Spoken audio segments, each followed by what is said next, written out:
नमस्कार, स्वागत है आपका मनी 9 पर। आप देख रहे हैं कॉर्पोरेट सेंट्रल। मैं हूं संदीप ग्रोवर। कॉर्पोरेट सेंट्रल में हम आपको कॉर्पोरेट जगत की दिन भर की बड़ी खबरें बताते हैं।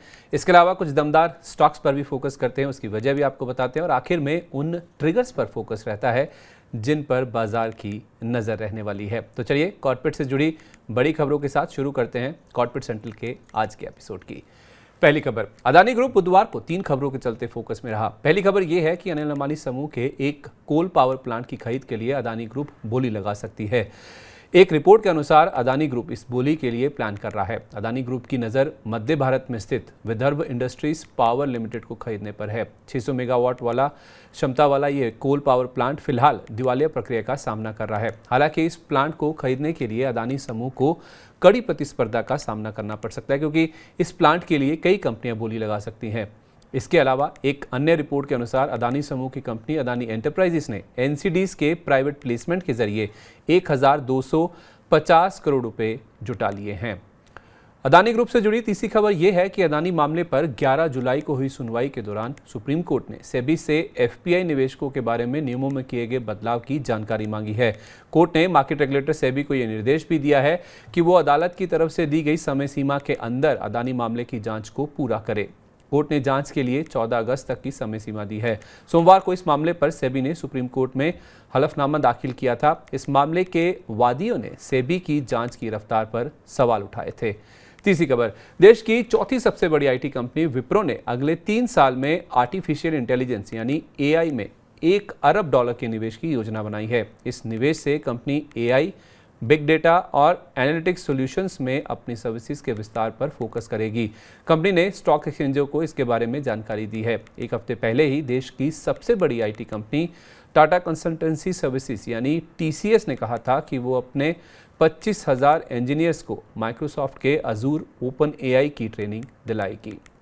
चौथी खबर, directorate general of civil aviation यानी डीजीसीए ने स्पाइसजेट की निगरानी को बढ़ा दिया है। डीजीसीए ने संकट में चल रही एयरलाइन स्पाइसजेट को 3 हफ्ते से ज्यादा समय से निगरानी में रखा हुआ है। एक रिपोर्ट के अनुसार इस ज्यादा निगरानी के जरिए डीजीसीए ये देखना चाहता है कि कंपनी कहीं सुरक्षा मानकों से समझौता तो नहीं कर रही है। कंपनी की ओर से इस तरह से किसी भी घटनाक्रम की पुष्टि नहीं की गई है और कंपनी के कई लेसर्स ने स्पाइसजेट को लीज पर दिए गए अपने विमान वापस मांगे हैं। इस रिपोर्ट के आने के बाद स्पाइसजेट का शेयर दिन के दौरान 12% से ज्यादा टूट गया था, लेकिन क्लोजिंग शानदार रिकवरी के साथ 4% की मजबूती के साथ देखने को मिली। पांचवी खबर, रिलायंस कैपिटल की खरीद को फंड करने के लिए हिंदुजा ग्रुप $1 अरब का कर्ज जुटा सकता है। एक रिपोर्ट में कहा गया है कि हिंदुजा ग्रुप कर्ज जुटाने की योजना बना रहा है। हिंदुजा ग्रुप ने रिलायंस कैपिटल को कर्ज समाधान प्रक्रिया के जरिए नीलामी के दूसरे राउंड में खरीदा था। इस राउंड में हिंदुजा ग्रुप की कंपनी IIHL ने सबसे ज्यादा 9,650 करोड़ रुपए की बोली जमा की थी। इस खरीद की फंडिंग के लिए रकम जुटाने की योजना पर काम चल रहा है। छठी खबर, चिप मेकिंग को लेकर वेदांता ग्रुप के साथ बनी जेवी के टूट जाने के बाद अब फॉक्सकॉन ने भारत में अपने सेमीकंडक्टर कारोबार को जारी रखने की प्रतिबद्धता जताई है। ताइवान की इस कंपनी ने कहा है कि वो अब भी भारत सरकार के सेमीकंडक्टर पॉलिसी के तहत मिल रहे इंसेंटिव्स यानी PLI के लिए आवेदन करने का इरादा रखती है। कंपनी ने इसी सोमवार को वेदांता के साथ बने $19.5 अरब के जॉइंट वेंचर से अलग होने की घोषणा की थी। सातवीं खबर, दिवालिया कंपनी भूषण स्टील के मामले में टाटा स्टील अब सुप्रीम कोर्ट चली गई है। टाटा स्टील ने दिवालिया हो चुकी भूषण स्टील को साल 2018 में अपने नियंत्रण में लिया था। टाटा स्टील ने दिल्ली हाई कोर्ट के उस आदेश को चुनौती दी है जिसमें कहा गया था कि टाटा स्टील करीब 1,000 करोड़ रुपए की राशि का फायदा नहीं उठा सकती और ये कर्जदाताओं के लिए आवंटित है। चलिए, तो ये था कॉर्पोरेट से जुड़ा दिन भर का पूरा अपडेट। अब बात करते हैं शेयर बाजार की और कुछ ऐसे स्टॉक्स पर नजर डालते हैं जहां पर दमदार एक्शन देखने को मिला और उसकी वजह भी समझते हैं। पहली खबर, अमेरिका से आने वाली पॉजिटिव खबर से बुधवार को दवा कंपनी लुपिन के शेयर 52 हफ्ते की ऊंचाई $942.95 पर पहुंच गए। कंपनी के पीथमपुर यूनिट 2 मैन्युफैक्चरिंग फैसिलिटी को अमेरिकी फेडरल ड्रग एजेंसी यानी US FDA से एस्टेब्लिशमेंट इंस्पेक्शन रिपोर्ट यानी EIR मिला है। इस मंजूरी का मतलब ये है कि कंपनी अब इस प्लांट से कई नई दवाइयों का उत्पादन शुरू कर पाएगी। कारोबार के अंत में NSE पर लुपिन के शेयर करीब 3% की तेजी के साथ ₹941 पर बंद हुए। दूसरी खबर, ऑनलाइन गेमिंग और कसिनो पर GST 18% से बढ़कर 28% करने से इस कारोबार से जुड़ी कंपनियों के शेयर धराशायी हो गए, खासतौर पर डेल्टा कॉर्प और नजारा टेक के शेयर। बुधवार को इंडस्ट्री में डेल्टा कॉर्प का शेयर 29% तक टूट गया था। कारोबार के अंत में ये करीब 23% की गिरावट के साथ 190 रुपये पर बंद हुआ। एक और गेमिंग कंपनी नज़ारा टेक के शेयरों में भी भारी गिरावट देखी गई। कारोबार के दौरान नज़ारा टेक का शेयर करीब 14% टूटकर 606 रुपये 25 पैसे तक पहुंच गया था। हालांकि मैनेजमेंट के बयान के बाद शेयर में निचले स्तर से रिकवरी हो गई और अंत में शेयर 3.33% की गिरावट के साथ 683 रुपये पर बंद हुआ। नज़ारा टेक के मैनेजमेंट ने सफाई जारी कर कहा कि वित्त वर्ष 2023 की आय में गेमिंग सेगमेंट का केवल 5.25% के आसपास का ही योगदान था। तीसरी खबर, दिग्गज मल्टीनेशनल कंपनी सीमेंस से 10 साल के लिए सप्लाई ऑर्डर हासिल करने की वजह से बुधवार को एलगी इक्विपमेंट के शेयर रिकॉर्ड ऊंचाई पर पहुंच गए। बुधवार को कारोबार के दौरान ये शेयर 14% तक चढ़ गया था और क्लोजिंग करीब 6.5% की मजबूती के साथ देखने को मिली। दिन के अंत में ये शेयर करीब 6.5% की तेजी के साथ 580 रुपये 60 पैसे के स्तर पर बंद हुआ था। चौथी खबर, इस वित्त वर्ष की पहली तिमाही के लिए आए कमजोर नतीजों की वजह से बुधवार को प्लास्टिबेंट्स इंडिया के शेयर में गिरावट देखने को मिली।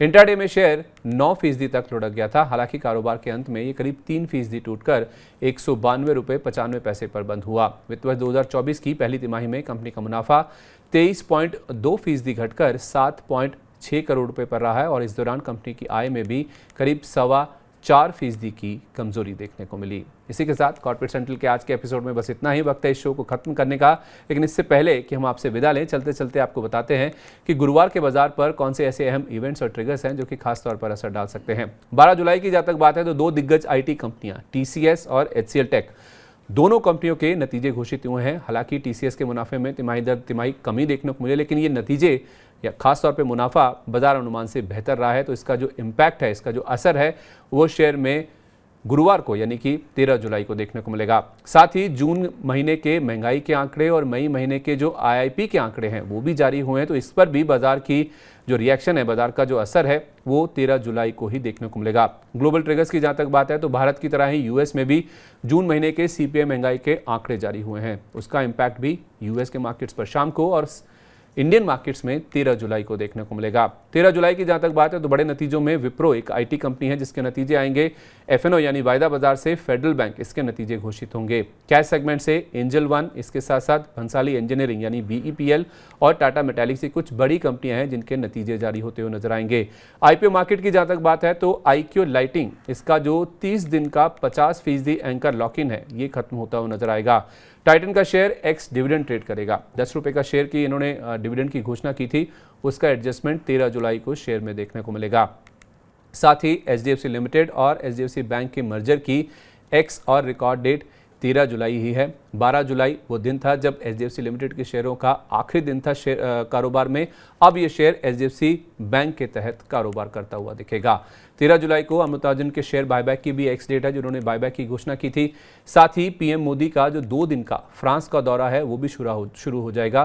13 से 14 जुलाई तक फ्रांस के दौरे पर PM मोदी रहने वाले हैं। माना जा रहा है कि इस दौरे पे एक बड़ी डिफेंस डील को लेकर घोषणा हो सकती है। राफेल प्लेन्स खरीदे जा सकते हैं और स्कॉर्पियन नाम की जो सबमरीन है उसको लेकर भी सौदा सामने आ सकता है। ग्लोबल ट्रिगर्स की जहाँ तक बात है तो US के जून महीने के PPI महंगाई के जो आंकड़े हैं वो भी जारी होते हुए नजर आएंगे। साथ ही UK के जो GDP ग्रोथ के आंकड़े हैं उस पर भी बाजार की नज़र रहेगी। और आखिर में यूरोप में ECB की जो हाल में बैठक हुई थी उसके जो मिनट्स हैं, उसका जो ब्यौरा है, क्या क्या कहा उसके अधिकारियों ने, उस पर बाजार का खास तौर पर फोकस रहने वाला है। तो कॉर्पोरेट सेंट्रल के आज के एपिसोड में बस इतना ही। उम्मीद है आपको आज का एपिसोड अच्छा लगा होगा और इससे आपको कॉर्पोरेट जगत के साथ साथ कुछ दमदार एक्शन वाले शेयरों की भी सूची पता चल गई होगी। तो गुरुवार 13 जुलाई को आपसे फिर मुलाकात होगी कॉर्पोरेट सेंट्रल के अगले एपिसोड में। तब तक आप देखते रहिए मनी 9। नमस्कार, शुभ रात्रि।